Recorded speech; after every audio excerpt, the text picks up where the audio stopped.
food safety. Okay, so with the land issue and deforestation, we're gonna look into issues related to land in the Gambia. We know that we are running into a lot of land problems. We soon gonna be running out of lands because everybody's trying to grab. Everybody become a land grabber now. We don't even have places for parks anymore in the cities, and we are actually, lacking rain because of all this land grabbing. Everything become like a building block of constructions and the stuff like that. So I know everybody wants to own a home. Everyone wants to be independent, but land issue is really important. We should have some preservation. We should have also build forestry so that we can have more rain. All these are very important. We don't have to just look at things only one direction, and then the government is grabbing and then giving it to these folks that they believe they can reward them by giving lands, and lands have been snatched from people and confiscated from people who perhaps have been considered different or have done something that they believe is illegal. So a lot of things going on, a lot of confusion, and I think we need to talk about this to sensitize one another so that we like we are aware of our environment. We grow with our environment. We cannot just sit and let our environment dies. It will be really a big, huge loss. We have generations unborn coming. They need to make sure that we have a reserved place. I'm a big fan of green. The reason why I like Uganda, I mean not Uganda, I like Rwanda because the president has been so much involved in making the city green. If you look at the time that he came to power and now, my goodness, a lot of things has happened in terms of making Rwanda green. If you look at the streets of Kajali, you look at this, places. I mean, you think you are in. I wouldn't even say in Europe or any other part of the West. You think you're somewhere else.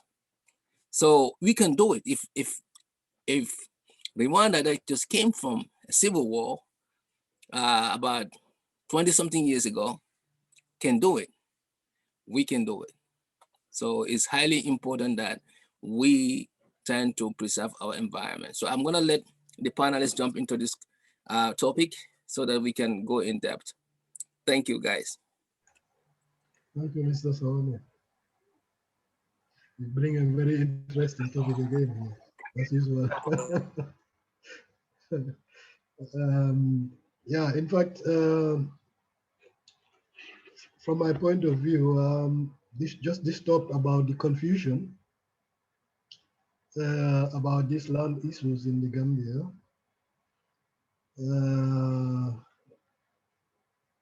I used to say the whole confusion is just because most of these lands, for example, they were locally given. For example, the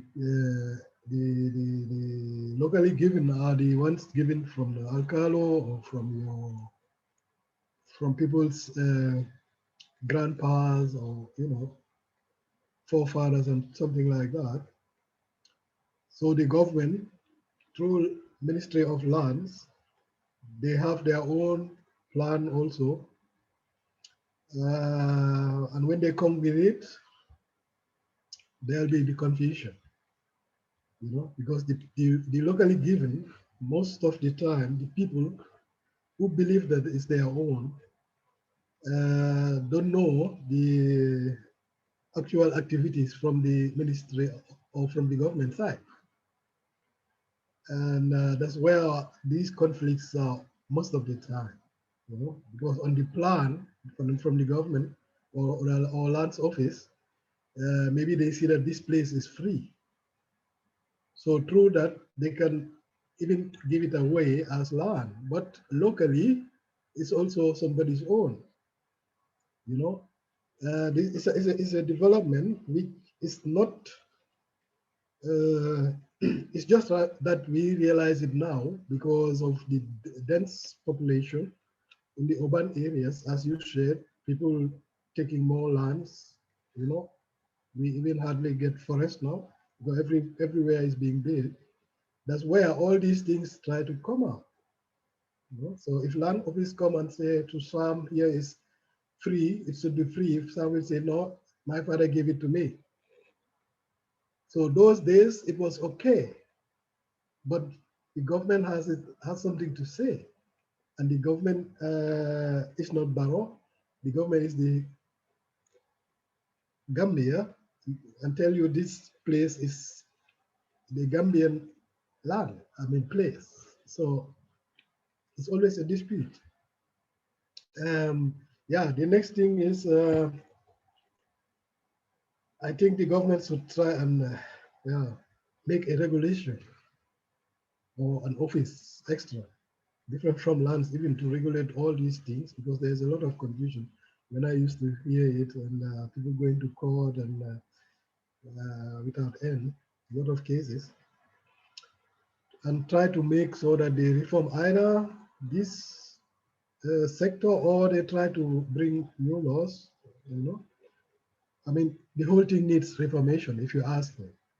You know, because land now is very costly for Gambians. You know, many people used to say Gambians cannot buy land again. You know, all this land you see is either bought from people from the diaspora who can afford that, or some foreigners coming with their money and invest. But it's very sad that Gambians cannot afford any land anymore, because if you look at the salaries, you know, so many people are only renting, and they are Gambians. That means being a Gambian and you cannot afford a land in your country. There must be something going wrong. That needs to be under the magnifying glass to see what's going on there. Really, you know, it's just all lack of regulation. You know, to say okay, land prices should not be above this sum, and people should be controlled. You know, because the government has to do that. It's their duty because they are paying the people a loan that is not enough for them to afford that. So the government should see that either the prices of this land come down so that the Gambians can afford it, or another solution, or to pay the Gambians more so that they can afford it. You know, but now it's clear that Gambians themselves cannot buy a land in Gambia, which is very sad. You know, apart from that, Mr. Sawane, I come to your point again about the Umbelt. I mean, that is a very hard topic because we all love the forest. We all need the environment. We call it the photosynthesis activities. We need the green because the plants give us oxygen. We give them carbon dioxide. That's the nature. But the people also need somewhere to sleep. That's the problem. So you cannot say people you have to, or you should not build houses because we need the plants. It should be a mixture somehow, you know. Uh, but the fact that many people come down to Gambia, Banjul area, Commerce and Marys and so on, that's why we have this densely populated area. So now to have trees there is of difficult, even in Europe. New York, for example, we don't see even a green because everything is built. You know, before New York was flat. But you see, because of place, they have to build high buildings, you know, to keep the population there. So the same thing we have in Serekunda area, on that area, Banjul. So you see that the places, those days, as I was a kid, the places we used to go and play, for example, between Serekunda and Bakote, you know, there was this small lake there. You know, we used to go and play there or swim even. But if you go there today, there is a building, you know, because people sell everything, what looks like land or a place to build a house, and then neglecting the environmental catastrophes. what can happen when we block the way of this water. That's why we have a lot of floods in this area, because people just build quickly without contacting the maybe land office, or land office just sell these things blindly without taking care of the environment. Where should the water go? Things like that. This has been a problem for Africa for many years. You know. Uh, so the thing is, do we need houses? Yes. Should we take care of the environment? Yes. On the other hand, you know, but people must sleep somewhere. Unfortunately, but still, we can still support agriculture and the green environment because we need it. That's why we have rains and all. We should not play with the. But the world population is getting more and more and more. This is very quickly. Look at Gambia. In short time, we are 2 million. I don't know whether Barrow is prepared in his plan for the next years to come, because we'll be rapidly 5 million. You know, so I hope the government is prepared for that, because if they are now having problems with 2 million, then they should be well prepared by 5 million. You know, where the roads should be, where the houses should be, and things like that. That is preparation. They should not always think the Gambia is just 2 million and full stop. So I can be a president. More job is coming because the population is getting more and more and more. Very short time we'll be in 5 million. We'll have 5 million. So Gambia should be ready in the case of environment, agriculture, food, shelter, all these things.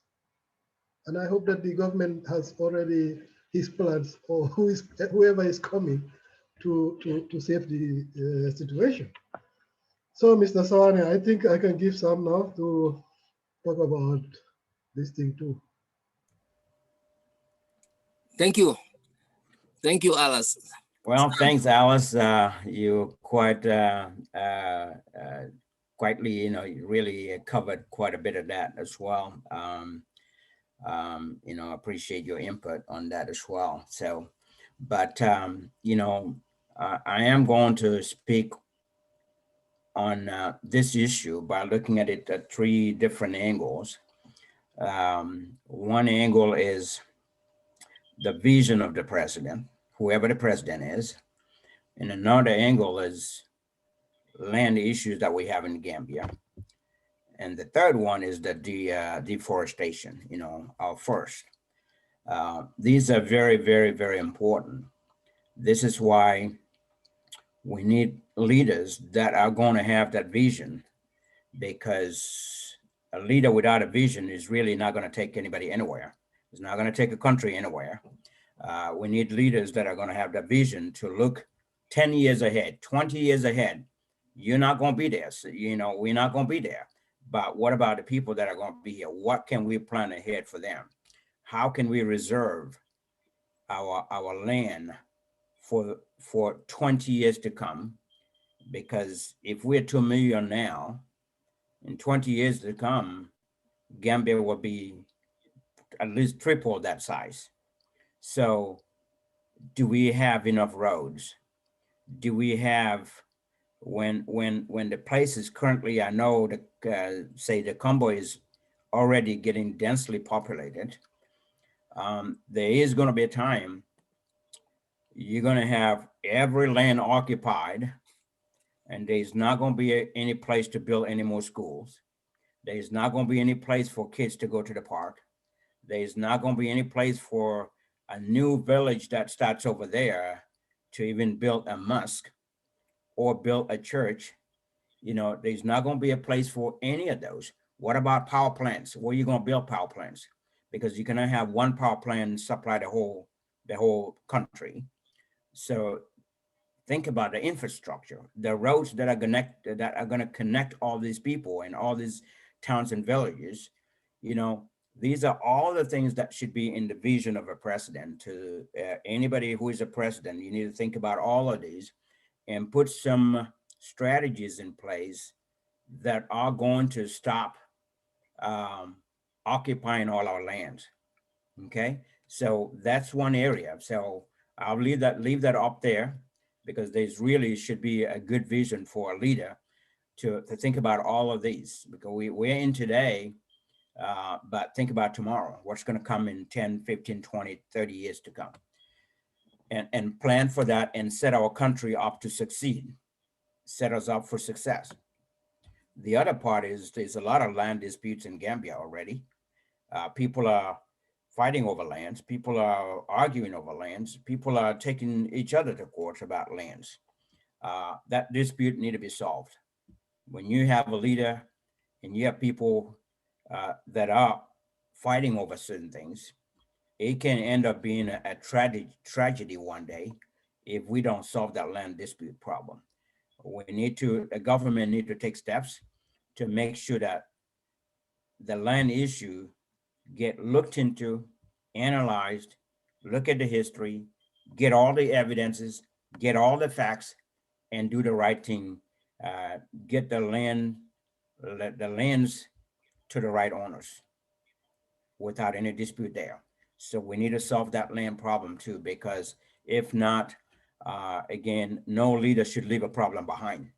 Don't transfer your problems to another leader or to another president or another government. Try to solve your own problems while you have it. That's important because this land dispute in the country is getting more and more in different areas, and is at some point, if we don't take care of it, problems don't solve themselves. Somebody's got to solve the problems. If we don't solve the problems, they're going to go out of control, and that's when you have a much bigger problem. So that need to be looked at very well. And the other part is, I know in the National Assembly, when they make the budget, there is something they call the decentralization budget fund. Decentralization. My understanding of decentralization may be different from their understanding of decentralization. I don't know. But when you say decentralization, you want to decentralize. You don't want everybody to be in the same place. You don't want everybody to come to Combo and settle there, just like we talked about last time, the urban migration. We don't want everybody to come there. There's a lot of land somewhere else that are not being used, that are not being occupied. Why don't the government have that vision and think about all of this and create things and shift jobs in the country, different parts of the country, uh, you know, expand the government branches in those parts of the country. So some of the civil servants stay there instead of staying in the Combo. Combo should not be the only place for people to settle. It should be the biggest city. We can call it the biggest. Serakunda is the biggest city of the country. We can say Banjul is our capital. That's fine. They need to be the capital. We need to have land where we can make that land look green also, because green is important. When you go into green, just like you were saying in Rwanda, um, it's very important because we get a lot of, rain, our oxygen from having green and having a lot of trees as well. Trees are very important. But instead we are cutting our trees down. We are doing the deforestation by cutting our trees down. Trees that are going to be essential part of our lives. They are essential part of our lives. They block, and in fact, I was talking to a family member uh, Friday on my way from a business trip coming home. A family member called me and we were talking, and she said there's a lot of dust in Gambia now. And my first response is, I said, because you guys cut all your trees down. That's what I told her. I said, you cut all the trees down. When they cut all the trees are supposed to, the branches and the leaves of those trees would have blocked some of that dust coming in town. But if we clear everything, the dust is just going to flow in town, just like that. Everybody's going to inhale that dust, and everybody's going to have cold and illness. You're going to have congestion problem. People are going to have problems. That's what's happening. People can't even go out because there's too much dust in the country, in the Combo area there. I said the government need to stop killing our trees. The government need to make sure that the Chinese people are not killing our trees. Gambian people are not cutting our trees down. Those trees are very important. They have a lot of uses. There's a lot of benefit from having trees. And I once said this, well, I said it here, I said it in my forum even a couple of years ago. A perfect example is if a compound owner, if you own a property and strategically place trees around your property, experts shows that you can even cut your air conditioning and electricity bill in half because the trees help your home cool. They cool your home for you. It's just like when you're in the middle of the desert, when it's really hot, the sun is hot, and you're out.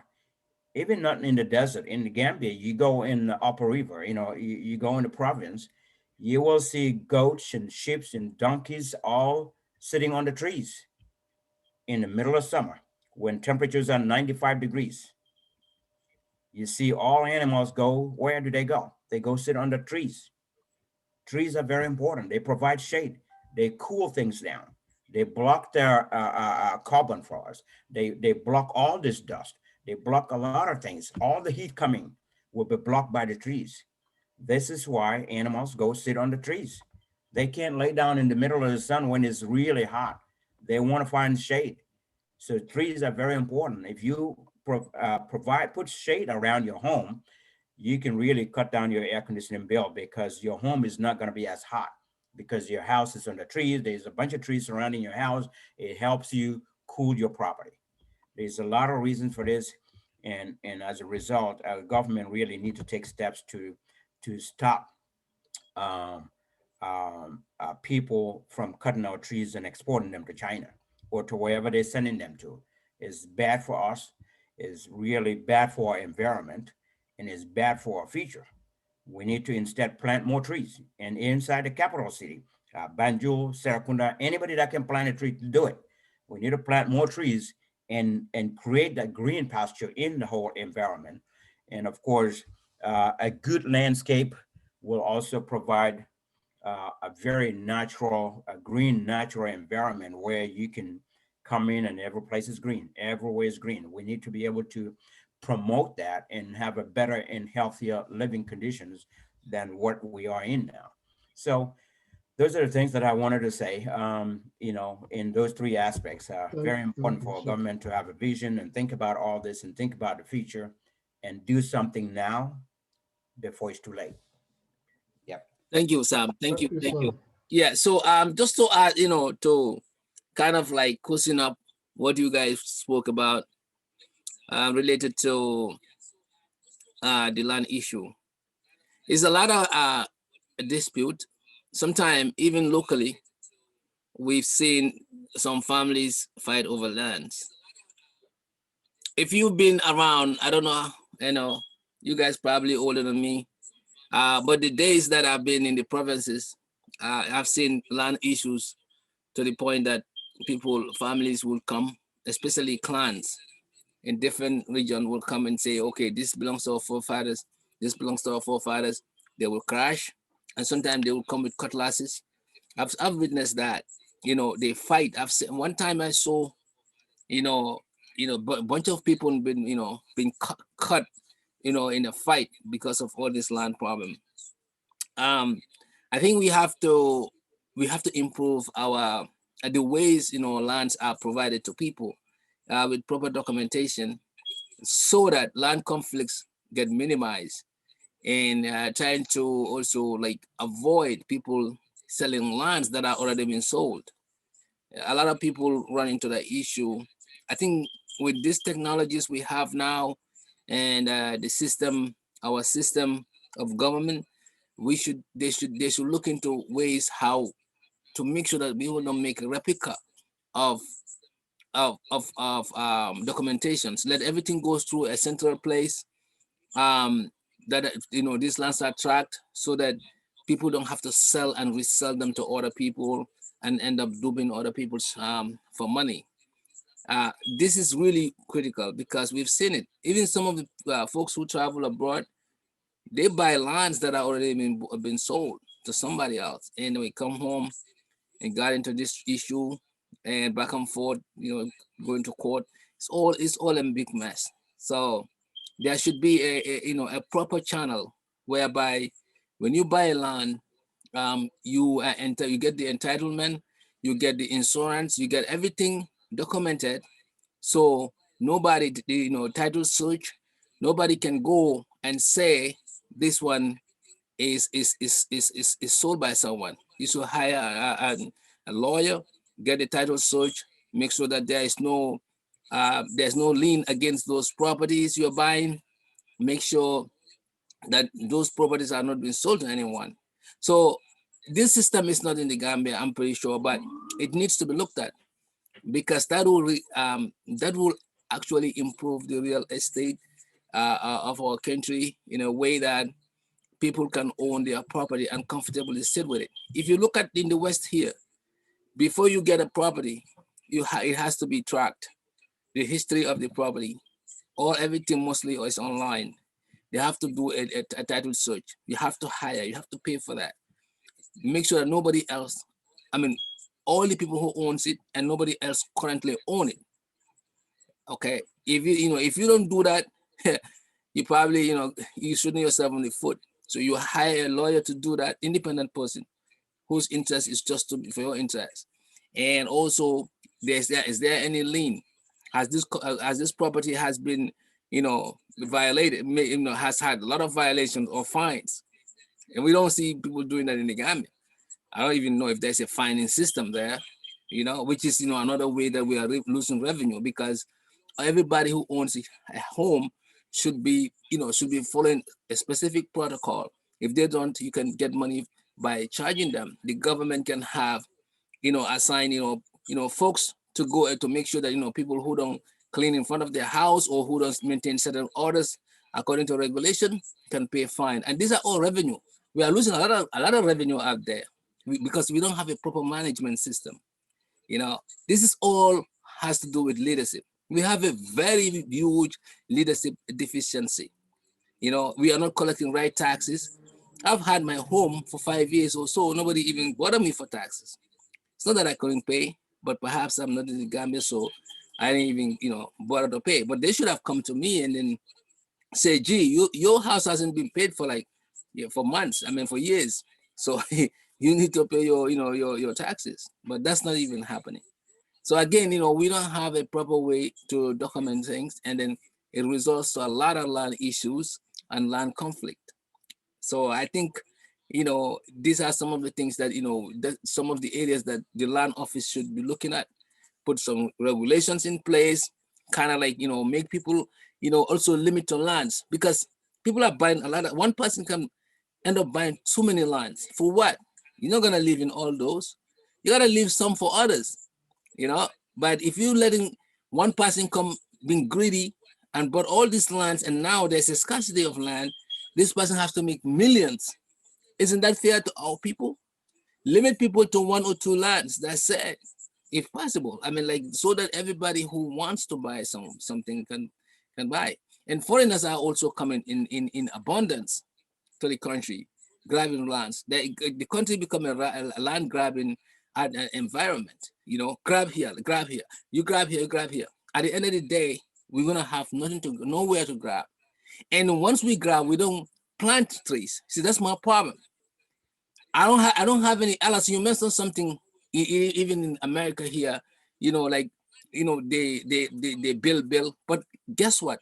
In front of every home, there is plants there. If you walk I would say how many feet? If you walk 12 feet, you will see some kind of plant in front of your home.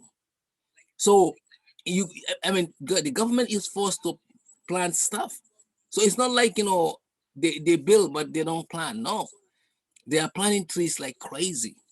And if you are flying on an airplane and you look down in New York City, you will see buildings, but I bet you will see a lot of trees, because they organize themselves in a way that they can have trees all over the place. And then there are a lot of reserve lands. There are some lands that are so reserved that nobody can put anything there. So you come, you wanna put something there. Hey, this is reserved. Nobody's building here. No real estate builder will have to build here. So they have an approach. Nobody say we shouldn't build houses, But let's come with a strategy to make sure everybody who has a house, you are entitled to plant 3 trees or 2. If you do that around our cities, we will still have will be green. And let's try to plant, flowers. Let's try to plant. If you look at Kajali, in Rwanda, you would see what they are doing. They're building, but they are creating their, a lot of greens, and then they're watering them. They have water system. I mean, watering these places, it's getting greener, and it makes the the city so beautiful. You're sitting next to a park, a little park, and you have flowers all over you. It brings the cool air. It brings the energy. It brings you expand your thinking ability. Especially, Absolutely. especially some of us who are from villages. I mean, like we miss that. So you feel like you are in a city in a kind of like a kind of like an environment where you are attracted to these things. So I think we can do it both ways. But as we just focus on building and we pay no attention on the other aspect, which is making our environment green. And I think that's where we are losing. Okay. So land should be limited to number of, I mean, one person, number of lands. Let's make sure that we have reserves. Let's make sure we plant, and let's make sure that we create a system whereby all the lands will be tracked, and people who own entitled to their homes have a proper documentation so that there wouldn't be any doubling up. The titles wouldn't be lost during the process. Somebody can go and do a title search and confirm that this home is owned by so and so and so. If you sell it to so, there's no way that the person can lose their money or sell it to the wrong people. So I just wanna. That's very good, Mr. Sawane. My only point about this topic is that the Gambia government should make sure that we have fixed prices for buying lands, for example, and then price control also, moreover, that people control the prices also, because as you said, there is no management. Everybody is doing what he wants. For example, to say for Banjul, a square meter is $2, for example.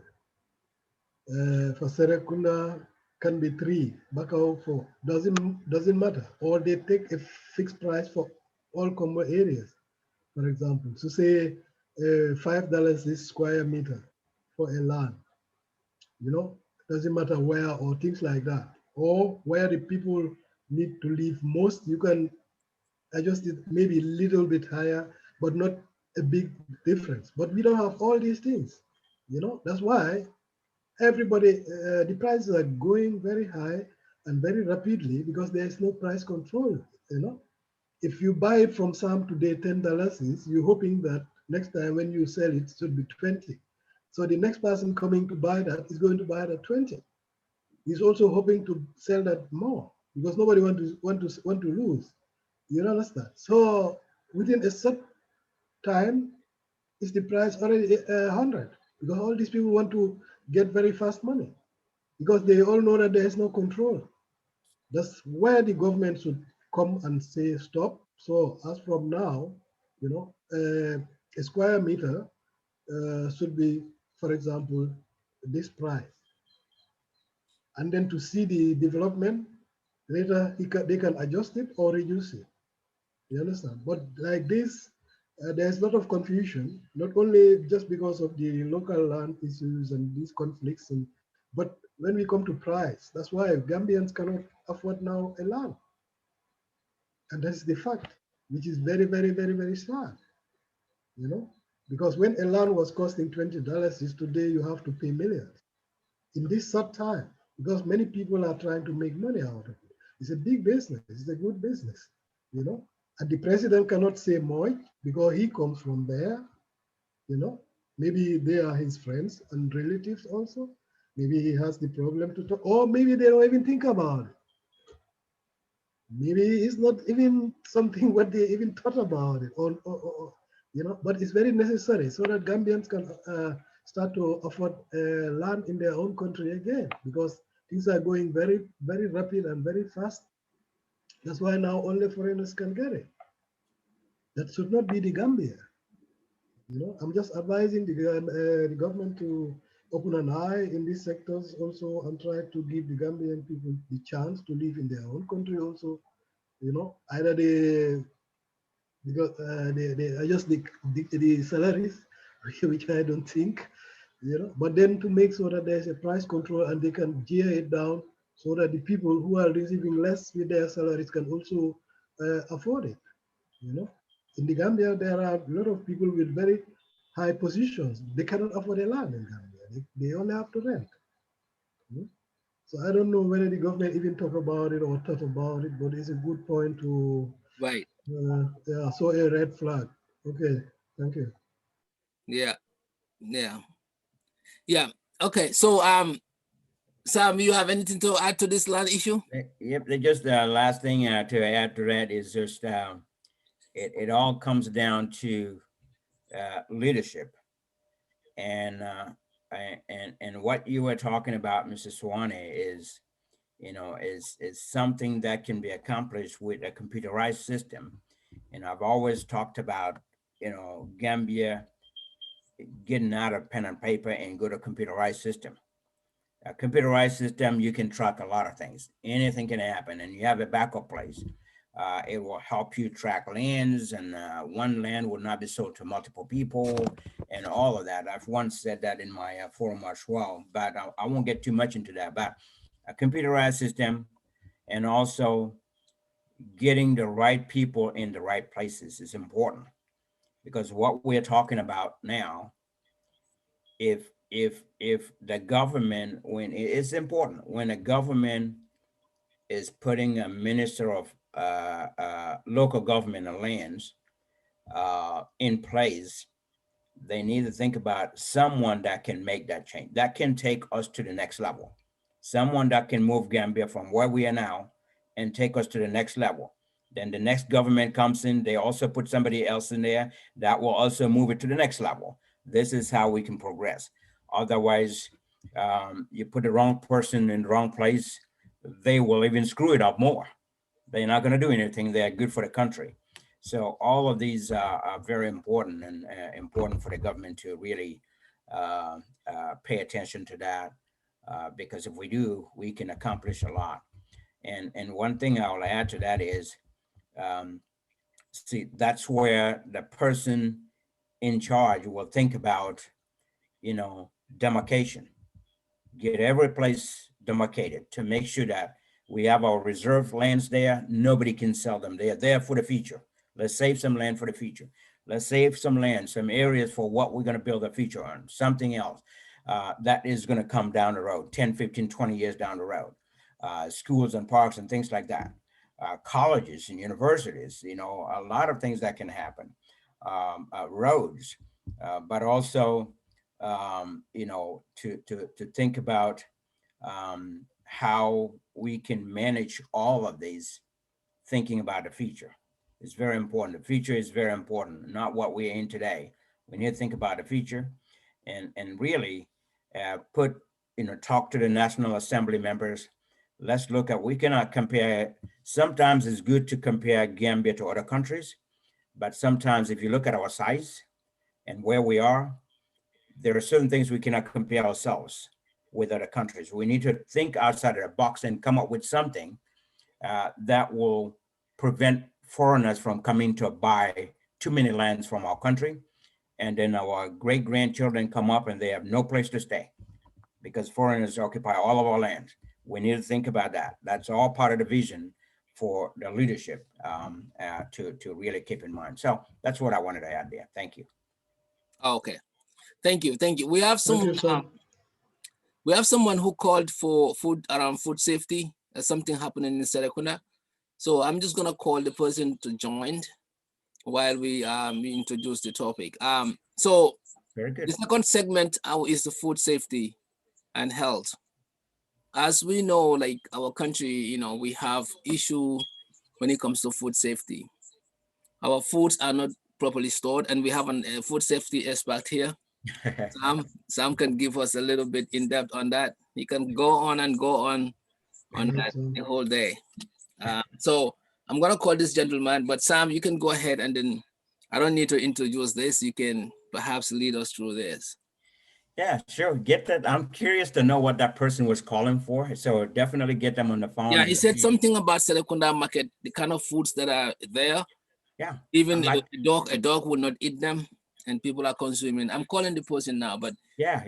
Oh, okay, I'll I get do. started. If you get them, Yeah. I'll stop and listen to them. Yes. Maybe we can address that as well. Right. Yeah, we can go ahead Okay, and then, because this is an good, interesting area. good.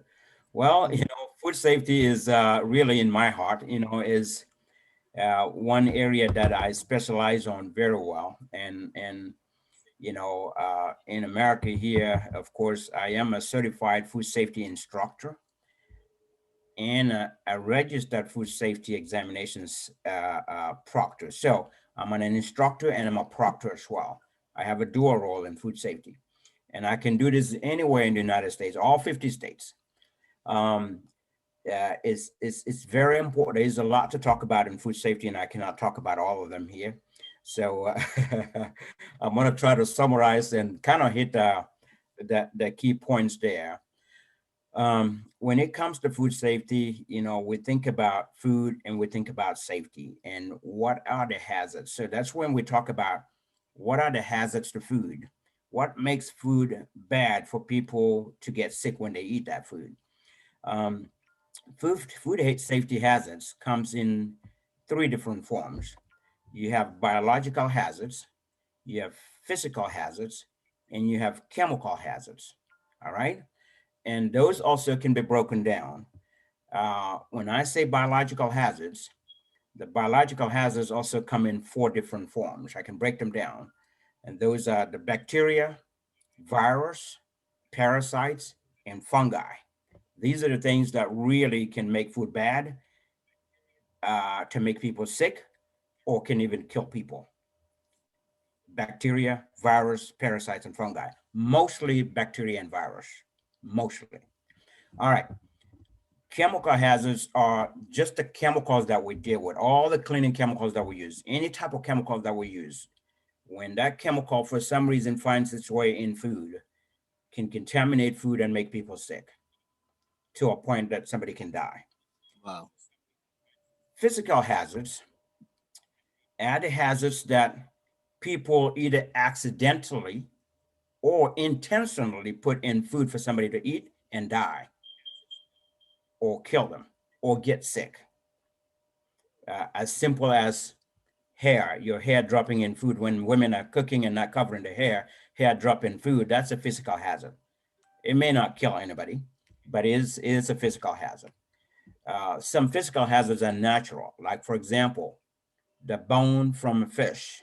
When you cook fish, you eating fish with food, and the bone got stuck in your throat. You can't That has swallow. happened to me before, So but I those end up are surviving it. what's that? I said that had happened to me before, but I end up surviving it. You just ate too So much. those are physical hazards, but the bone is a natural part of the fish, so it's still considered a hazard, and people need to pay attention to. So if I look at all of these, that's why there are regulations, and if you look at the United States, they have a lot of things in place, regulations in place, and they have several agencies that really monitor all this because there's a lot to be monitored about food to a point one agency cannot do it. You have the FDA out there, Food and Drug Administration, that really writes the food code. And then you have USDA, United States Department of Agriculture, that is responsible for inspecting food uh, uh, um, that are agriculture and seafood, meat and poultry, basically meat and poultry and seafood. Then you have local health departments everywhere.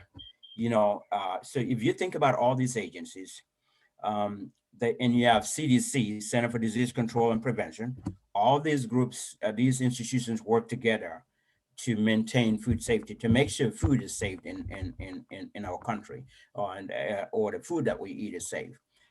And as part of these rules, or rules from the FDA, because FDA recommends and writes the food codes and recommend it to all the states, for all the states to adopt the food code.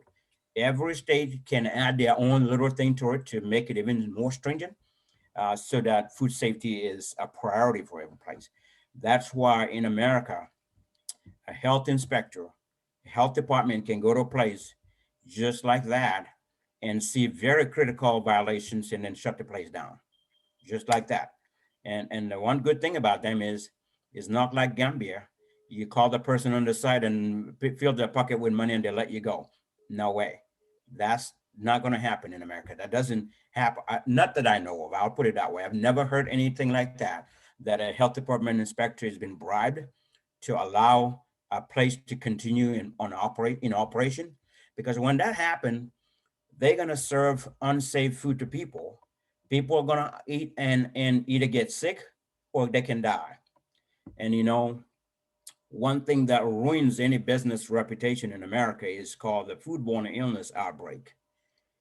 A foodborne illness outbreak is when two or more people, anything from two, minimum two or more people, report to the hospital with the same symptoms after eating the same food from the same place.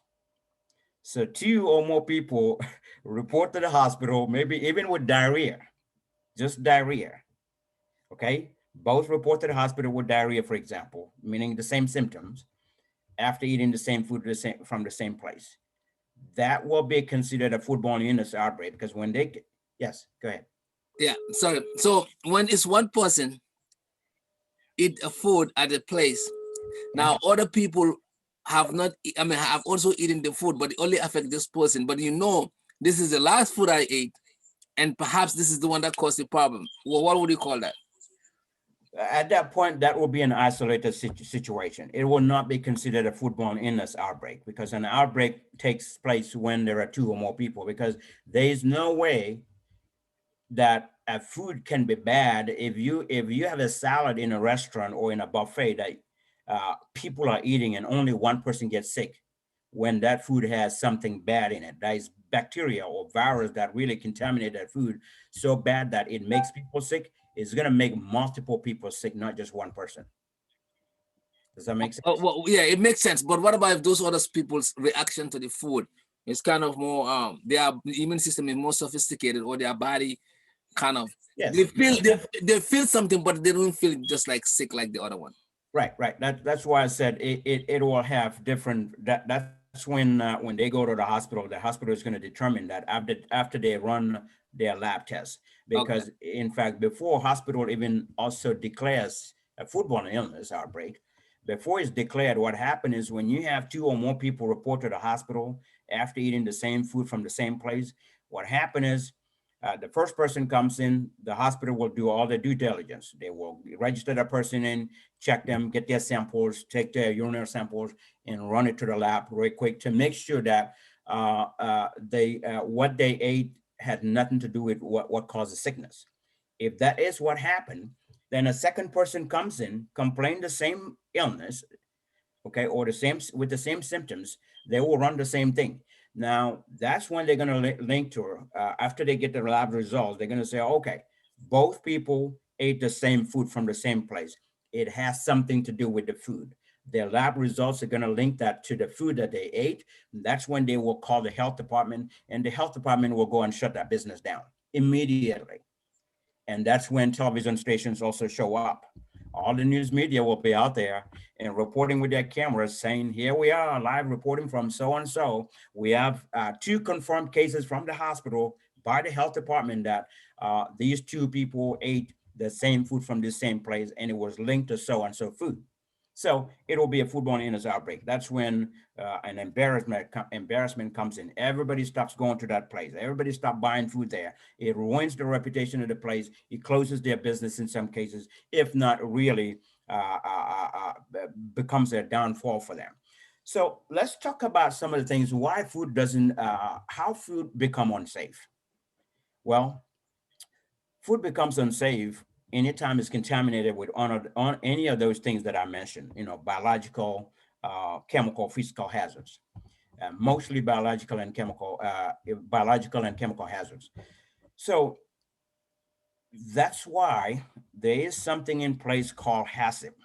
Any business in the United States, any operation in the United States that serves food, they have to have an action plan. They have to have a plan. The FDA call HACCP, Health Department, the USDA, CDC, they all call it HACCP, HACCP. What that means is pronounced as HACCP. And what that means is hazardous analysis critical control point. Okay? Every place has to have this. And as part of your HACCP plan, you need to monitor every establishment or any place that sells food need to monitor how they're going to keep food safe. Number one, by making sure that hot food is kept hot and cold food is kept cold, nothing at room temperature. Because cold food, of course, frozen food is perfect. Frozen food can be frozen, and anything frozen can be good for 6 months or more, no problems.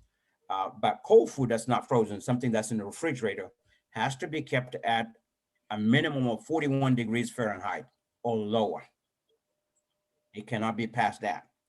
Okay. If it goes past that, you get into where the food become unsafe. Now, hot food, after cooking hot food, really people need to be checking the temperature of the internal cooking temperature of the food that they cook, because every food has a required established by the FDA and CDC. Every food that we eat or every food that we cook has a required minimum internal cooking temperature. So, for example, lamb, beef, ground beef, turkey, or anything from a poultry, whether it's chicken or turkey, anything, poultry, all of these, and fish, all of these have different internal cooking temperatures. That's why in the United States, anyone that opens a restaurant, you have to go to that food safety class.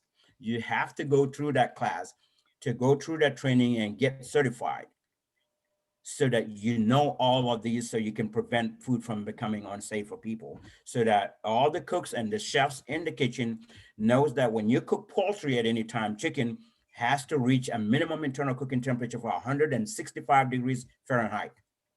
If it doesn't reach it, don't serve it. Okay, so those ranges are out there for people to follow. So cold food need to be kept at 41 degrees or lower, and hot food, after checking the internal cooking temperature, you meet the 165 for turkey, for example. 145 will be for fish, and I'll give you an example, or lamb chops and things like that. Ground beef will be 155. So, after you check all of those, now you put them on the table, a serving table that should hold food hot. That serving table should be able to hold the hot food at 135 degrees Fahrenheit. All right. Anything between the 41 and 135 is considered temperature danger zone. That's what's called temperature danger zone. So anytime you leave food sitting on the counter, it's going to be in the temperature danger zone, because it's going to cool off to a point. It's not going to be in the refrigerator, so it's not going to be cooled off to 41 degrees or lower. And it's not on fire, so it will not be at 135 or higher. So it'll be in the temperature danger zone. And that's when the bacteria grows the most. Bacteria need certain things in order to grow.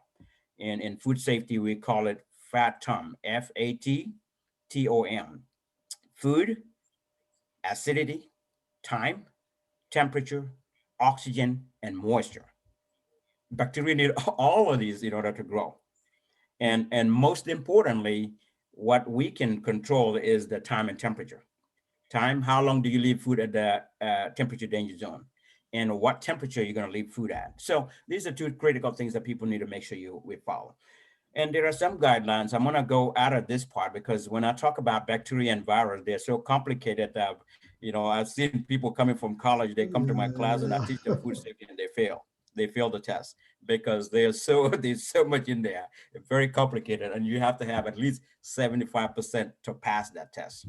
So, but anyway, if you fail it, you have to go back to the class. You have to retake it. So, but anyway, when I think about Gambia, some of the things that, let me take it down to Gambia now. We sell food in our markets that are not under any temperature control. All right. We put food at places where it can be easily contaminated. We have flies coming all over the place, landing on food, and flies are known to be carrier of disease and bacteria and virus. In fact, hepatitis A virus can be carried by flies.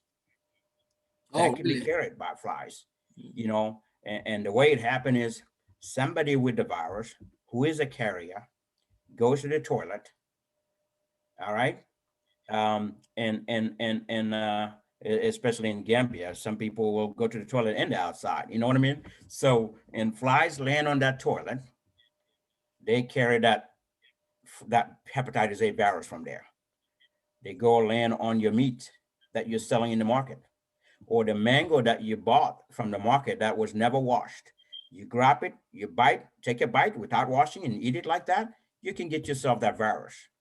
You can get yourself sick like that because you're eating something that's contaminated that you should have washed. That's why it's very important.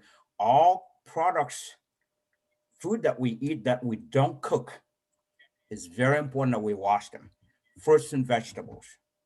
Fruits and vegetables should really be washed clean. Yes, go ahead. Yeah. So can you wipe them with warm water as well, or microwave them a little bit? You can do that, but I won't encourage microwave because for fruits and vegetables, there's a rule in food safety. There's a rule about microwave. Anything you put in a microwave, you need to cook it all the way to at least 165 degrees Fahrenheit to be able to kill any bacteria. So I won't take my mango and put it in the microwave and heat it up to 165. You know what I mean? I won't do that. Or the salad that you're gonna eat, you won't be able to do that. No, because I'm a big fan. Because I'm a big fan of salad.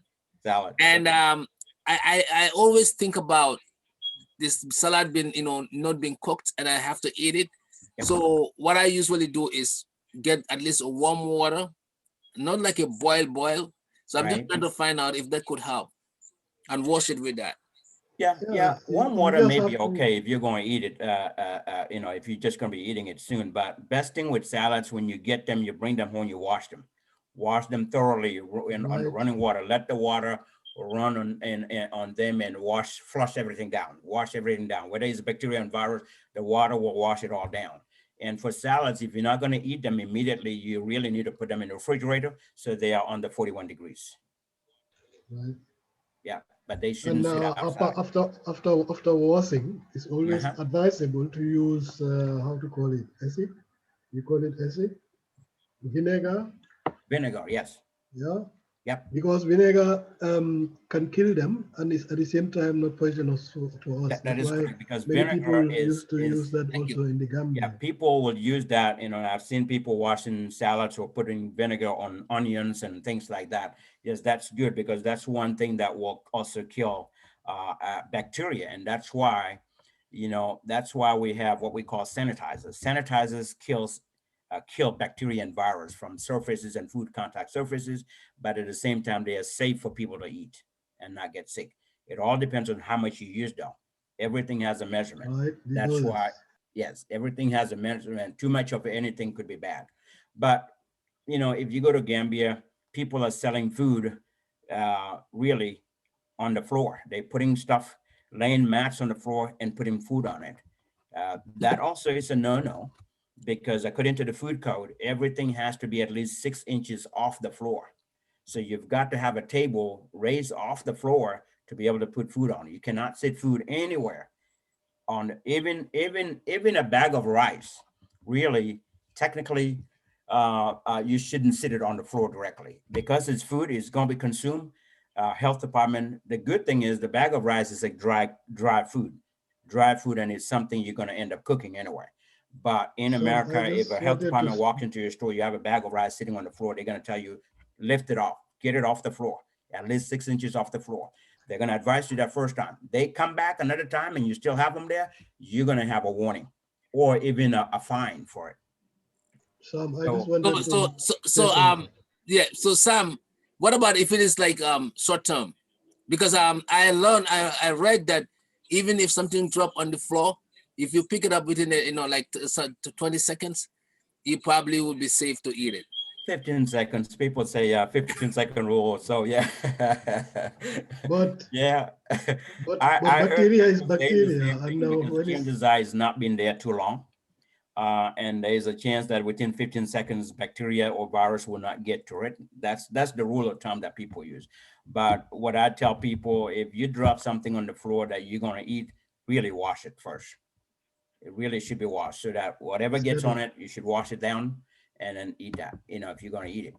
So those are some of the things there. But really, in all markets, there's a lot of unsafety practices there, unsafe food practices in the Gambia. And I don't even want to get into sanitation because that's another whole different world. We have all this dirty water going all over the place, gutters that are not being cleaned, a bunch of dirt going in there. Yeah, I think that will be our next topic. That'll be too much to even talk about. But food Yeah. safety alone is really too much. There is too much into it. There's a lot to learn about food safety, and that's why I think what would help Gambia is, if I think about our country, is to make sure that our health department really enable and emphasize and enforce food safety in our country to help save people by not eating bad food, by getting them out to really visit all places that sell food. And not only that, expired food. We get stuff from other countries that come into our country.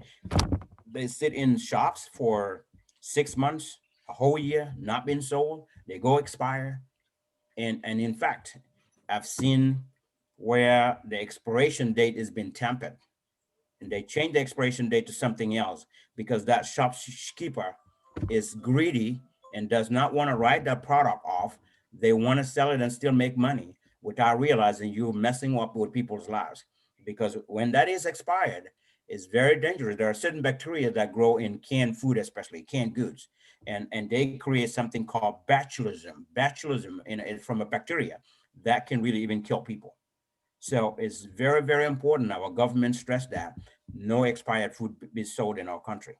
Really, if I were the president, knowing what I know about food, I'm gonna make an executive order that anybody that brings food into our country has to be at least 1 year valid, nothing less than a year.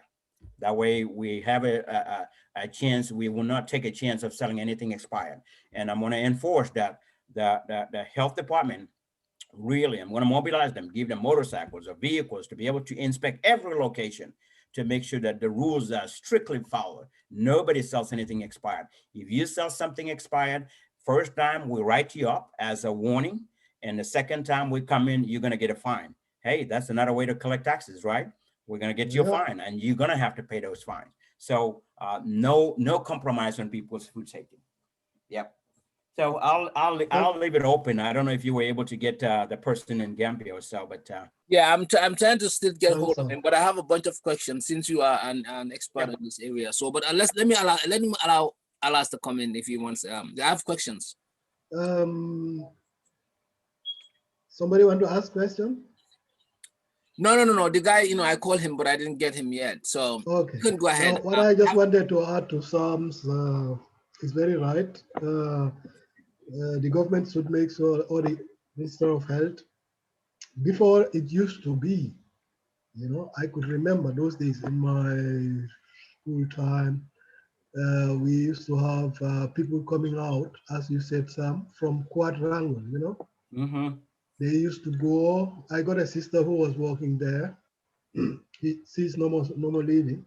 They used to go and control these foods. They don't say I'm coming. They just come Yep. and try and pick Surprise some, visits. and then they go and test it whether it's okay. It can be fruits or anything. And the same thing, they were doing the price control, I think, also at the same time. Yep. They can come covered and say how much is this and so, because those days there was a control that was Jawara time to say mango should cost this, so they control that too. Whether the shops are also selling that too, that's where you can control such things. You have that in the hand, but I don't know whether this government is doing it. We are just talking about lands. look, everybody is doing what he wants. Paul, That means there is no control. So if that is also in the food sector, like food safety also, and all these things, which is neglected, this is also not the best.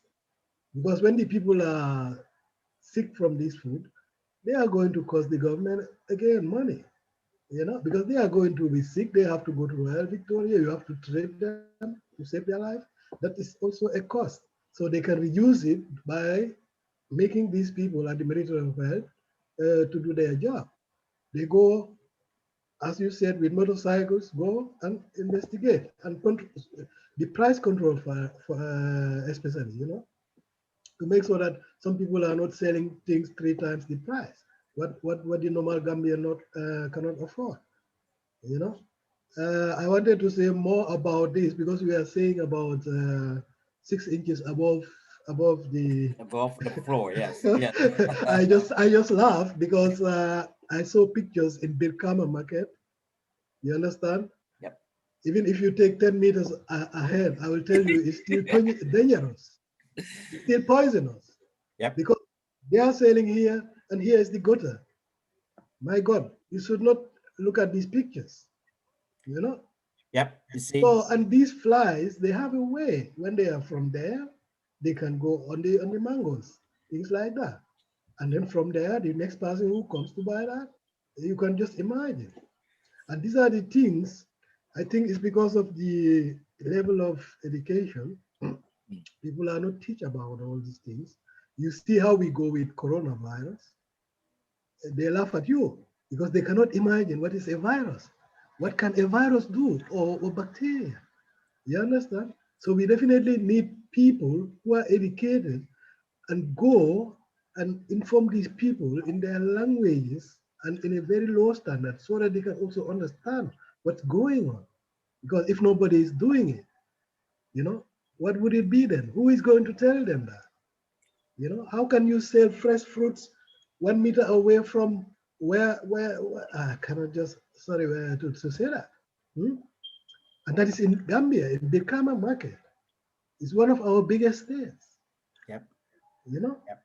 So that's where everything starts. So I don't know whether the Minister of Health sees that and knows that. Well, if it's in America, that would not happen because I know. you not be selling food around running I water. mean, when you say that, they say don't compare it with America. Okay, because America is a developed place and high standard of education. Maybe the fullest person knows about bacteria and virus. But through this coronavirus is telling you our standard of thinking. It is killing the whole world. Everybody is running after injection and so. And the whole Gambia is running after Wally or I don't know, Willie or I don't know.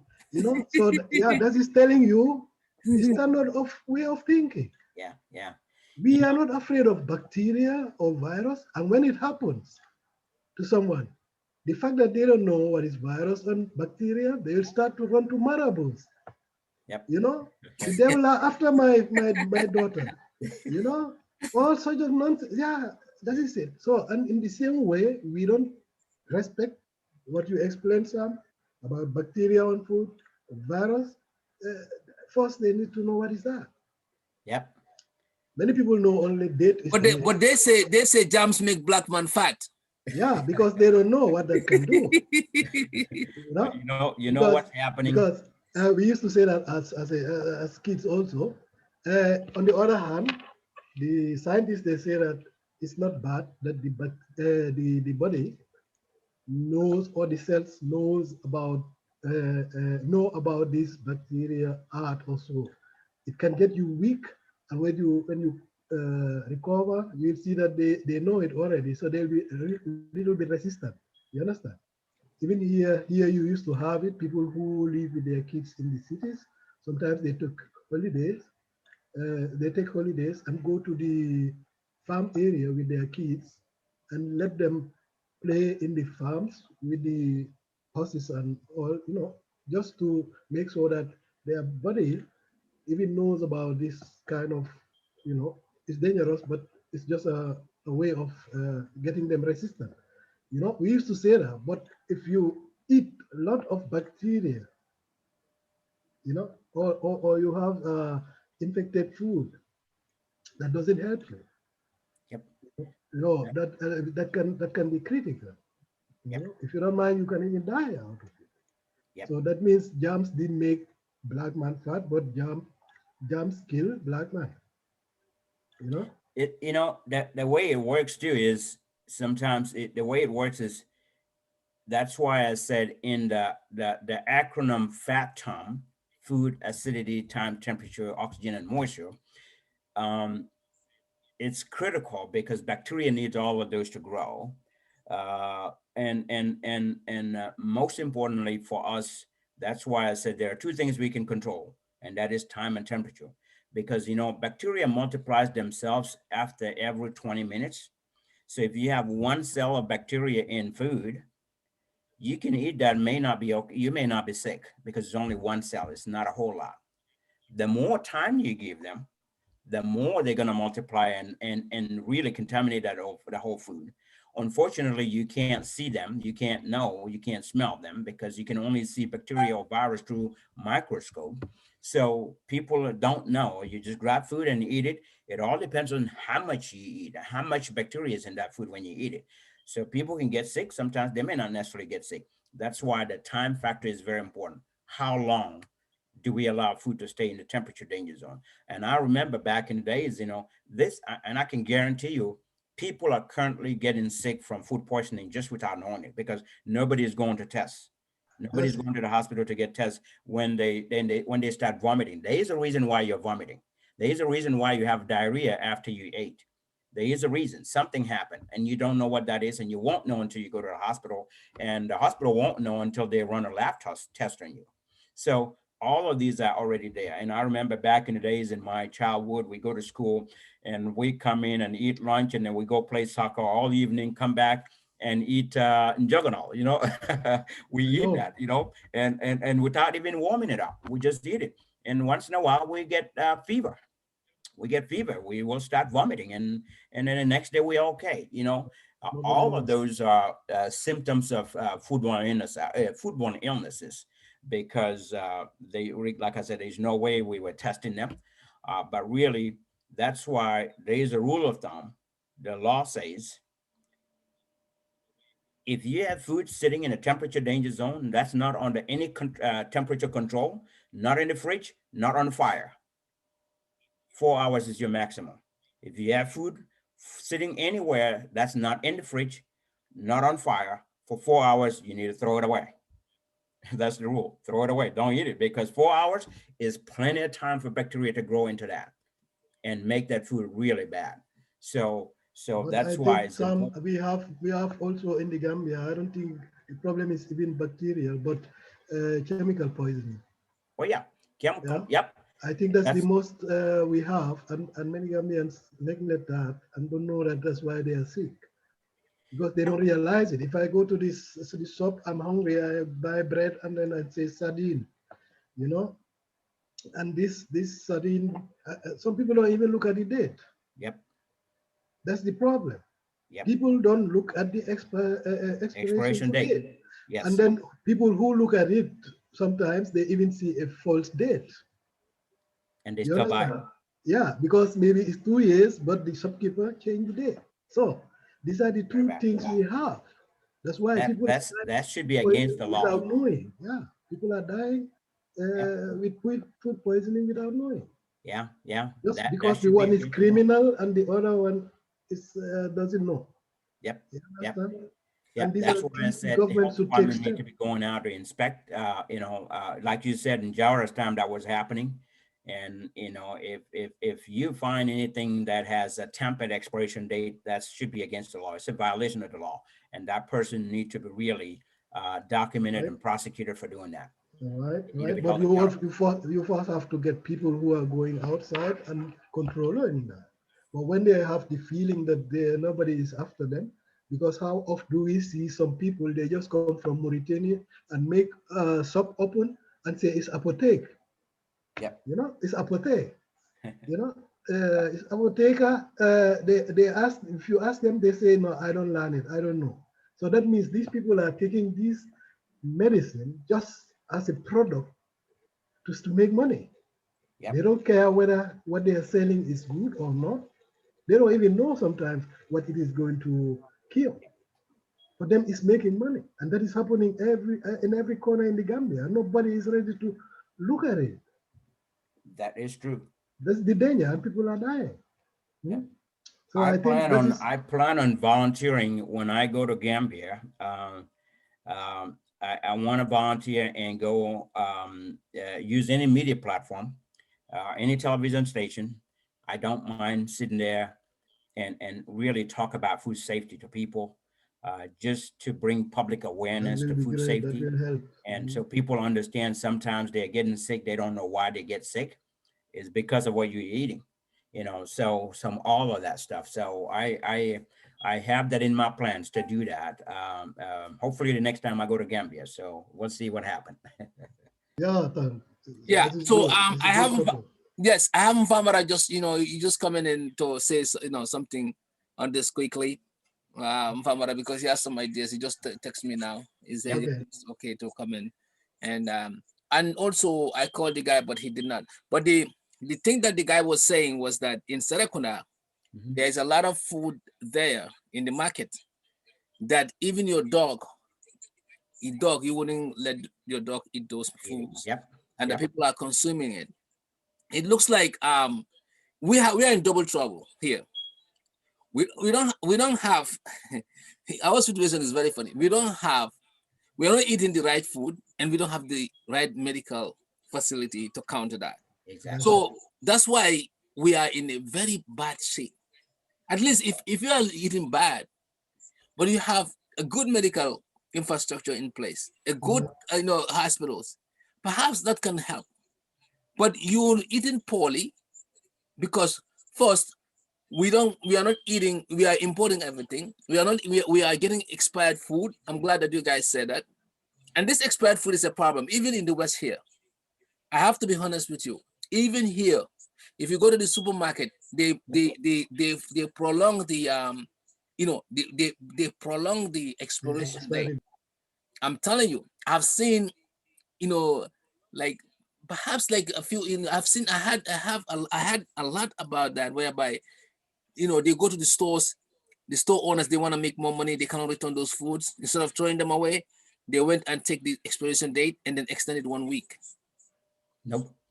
That shouldn't happen. But That 1 shouldn't week is happen. good. In Gambia, it's 2 people years. people are doing it here to kind of like make an economic profit out of that by having, instead of throwing this because they cannot return it back, especially foods that cannot be returned like bread and other stuff, they change the date. That's why when I go to the supermarket, I buy a bread that is perhaps 1 month expiration date ahead or close to that, so that if somebody even extended, I know I'm in a comfort zone. At least I will consume that bread in 3 days or 1 week. So I look for breads that they're gonna expire in 3 weeks. I don't look for the one that's gonna expire in a week, because they might have extended that only 1 week. I might be on the expiration period. So it's happening even in the West because of economic reasons. Yeah, but Mr. Sawane, I just wanted to say something. What you just explained, if you do that here in Germany, you go to jail. No discussion. You go to jail, but it's happening. No discussion. No. Because what I was saying about what the people from Kwarangwi were doing, they are doing it here. It's even worse, because they just come and buy, just very normal. They'll not tell you I'm coming. Sometimes they can just come, even as a restaurant, they can just come and show their card and say they want to look what is in the kitchen. They'll not tell you they are coming. And if they should find anything in the kitchen, know that you close your door. Such things you cannot practice it here. That is very strict. Oh, I know it's illegal, because of what? Because of the insurance. Because here almost everybody is insured, so the insurance cannot accept that people coming sick. Because even here, if you are sick, your insurance pay your medication and everything. So they have to make sure that there is no playing ground here. So if you do that here, make sure that your shop will close. And if anybody is sick from your food, know that you have to do something for your life again.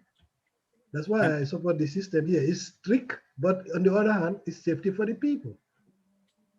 Yep. Yeah, you I cannot sell really here want to. any expired thing. Then you go to jail.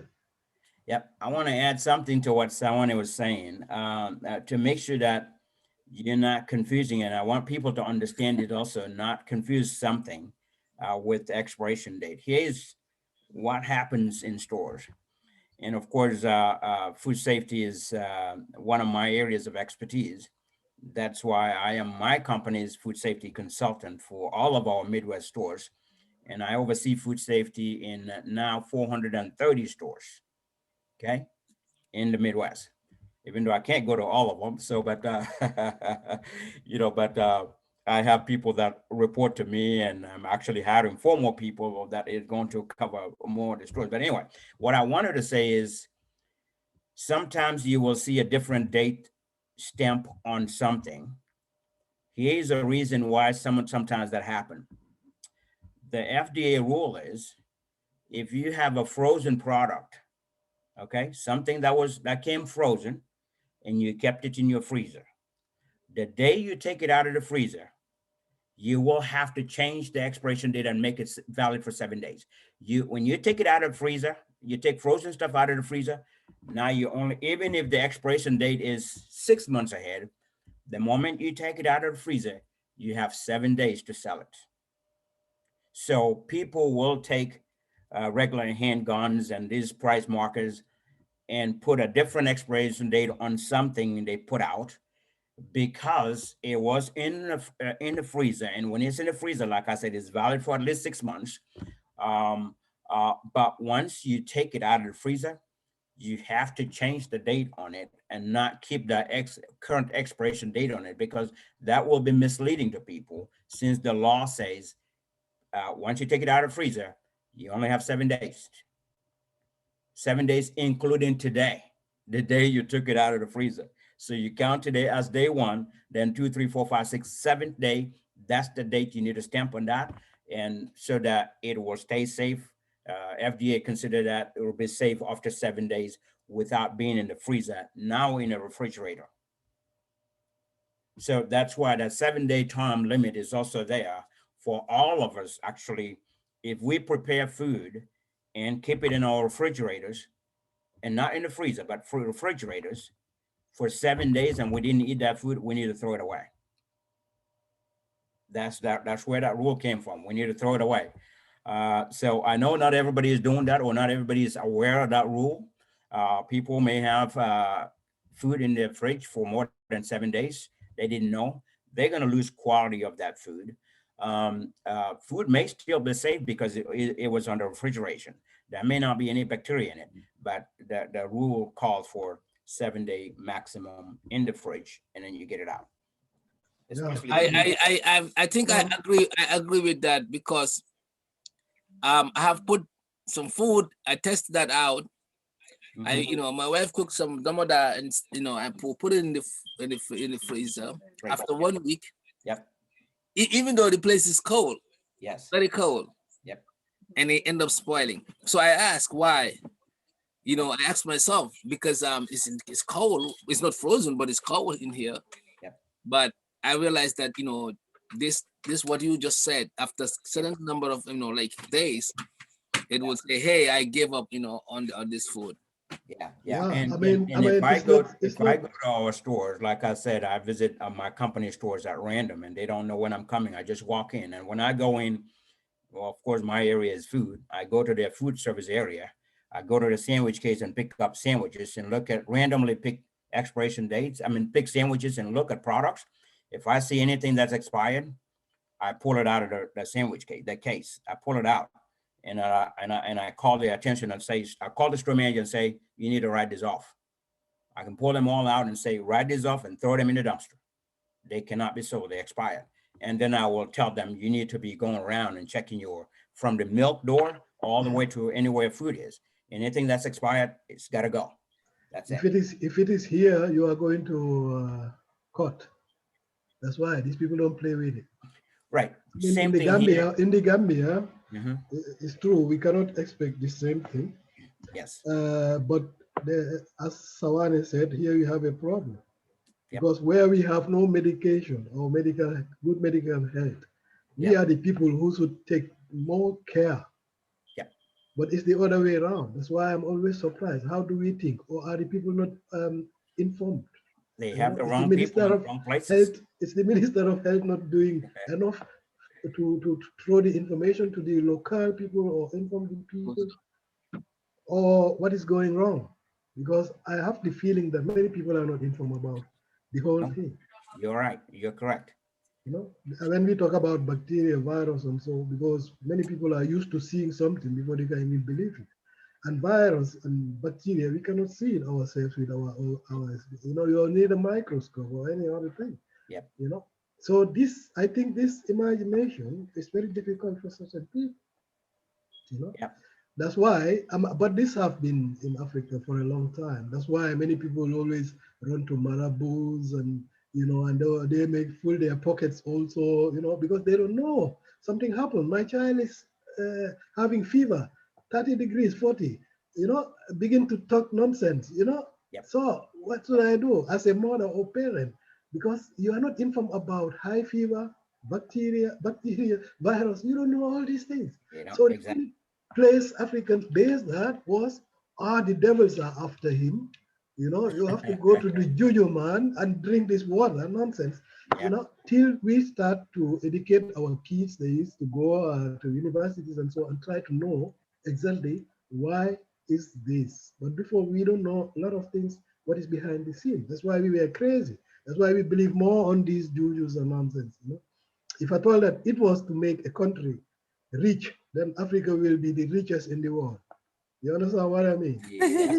I believe that there is only one God and then nothing more. I mean, it's definite. You have Satanists and all these things. They have maybe their own powers too. But you think there is anybody more powerful than God? So give everything to God. So these are things we need to know and inform the people. Just what I wanted to quote here. To help them. Informing them is a big help. You know, to tell them, look, if you don't wash this food, this will happen. If you eat a food expired 3 months, these are the things that are going to happen. So you have to do this and do that and don't buy it. So the next thing is why I'm talking. When we say poverty is a crime, we all know why people know that this food is expired and they know that it can even kill and then still try to sell that. This is dangerous. This is Yep. corruption. You understand? And wickedness, because you are selling something, people give you their money, and after that, going to hospital after, and you know it, and still selling it to them. You understand? This wickedness, we have to stop it. On the other hand, you cannot blame the people. You know, who is to blame? The government. Make a regulation, and that is not only food, about land and everything. Because when we say Gambians cannot even buy land now in the Gambia, there must be something going wrong. You understand? Because there is no regulation. Everybody is doing what he wants. So food-wise, the same thing. You go to the market, some people, they keep this food 4 days. They try to sell it as long as They can. they Yeah. can. Yeah. Yeah. At the end, it's even poisonous, but they are still after the money. So people should be advised, especially the people who are going to spend their money to buy this. But that is a huge campaign, what the Minister of Health should do. But when I see about this coronavirus, tells you everything. The most dangerous thing in the earth. But you see how we are going with it. Our statistics is false. It's faking Deloitte, the people. People believe on these false statistics, and people are dying, and they know it. But nobody wants to talk about it. Instead, they make more celebrations. You know, even if you don't go to school, I used to say, if you don't know about bacteria and virus, look at our neighboring countries, how careful they are. So why should Gambia be an exception? Are we something better? The only thing is because we are having fake news, fake statistics, fake information. People are being dumped, you know, but they are seeing in one compound 5 people die in 1 week. So no other disease is doing that, but still to accept it and accept the reality is our problem. You know, whether it's the political or the politician or the, I don't know how to call it, they are all after their own interests. People should be wise and wake up. Here is about their lives. It's the same thing when they go to market and buy these things. I don't know whether the government is doing anything to regulate food and prices and all these things, you know, because this is very important in our society, you know. Yeah. So Yep. I think that's enough for me Yeah. today because I have to close today earlier. Yeah, I think we have exhausted this thing, this topic. I think one thing that I was gonna ask, I know you mentioned that, Sam, you mentioned about, like flies coming from one food to another that can cause hepatitis C and all that Okay. thing. So our people need to be well sensitized when it comes to like exposure of food as well. Yep. Because once I've seen here that the foods are covered, either they have a glass between the people and that the food so that they don't have to touch it, they can just point at it and they don't have to breathe on top of it. So my question is something in the environment where there is pollution or something, can that get food contaminated? Like, let's say this smells from the gutter or people's breath or people's germs can fly in the atmosphere and get into food. That's my question. That's my question that I wanna ask you. Yeah. You see, it's there are two ways to look at this. One is, yeah, if you have a dump site over there, something that's far, definitely there's nothing that's going to fly out of there into the food here. Okay. The way it can happen, it will be close contact. And the person, the food preparation people or the food handlers, the person that is dealing with that food, most of the time is the person that's touching the food that contaminates the food.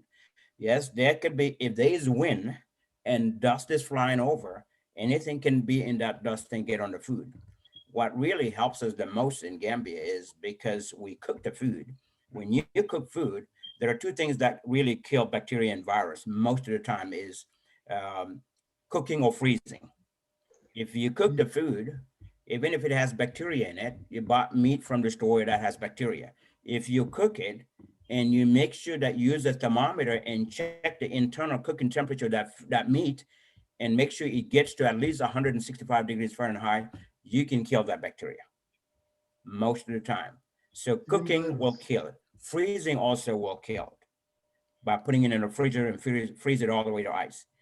So for the most part, it will kill the bacteria and virus. So to answer your question, yes, dust can contaminate food, especially food that is not cooked before we eat it, like fruits and vegetables, like I said earlier. That's why it's important those get washed thoroughly before we can consume them.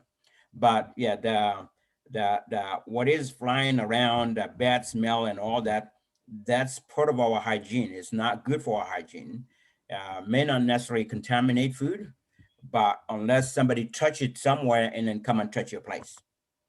Yeah, because sometimes you go to the market, somebody can even be coming from using the restroom, and since there's no water to wash their hands, anything can be on their hands. I'll put it that way. And then they come into You the don't shop. have to mention. You don't have to mention. I don't have to mention. You know what I'm talking about, right? So they come in and touch your stuff and say, "How much is this?" Because people like to touch stuff. How much is this? Well, the moment they touch it, whatever is on their hands now is on that food. That's an easy way to contaminate. Okay. Yep. All right. Thank you, guys. I think this was a great discussion. I think we should also look into weight issue that we next, because we are having a lot of problems with weight.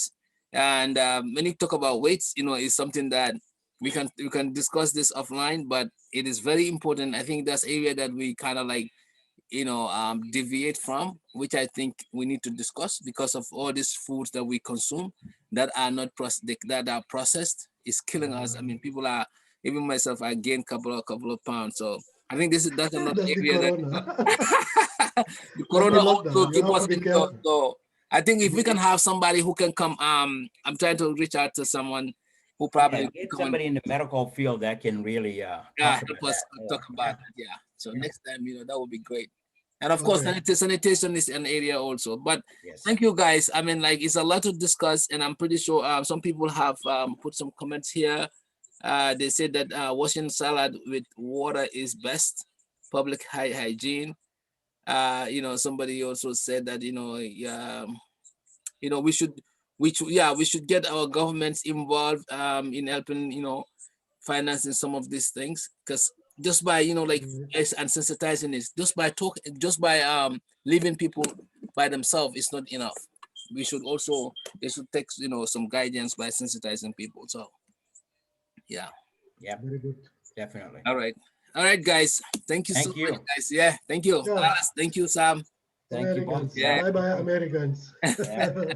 Germany, bye. That's right. All right, Sam, take care.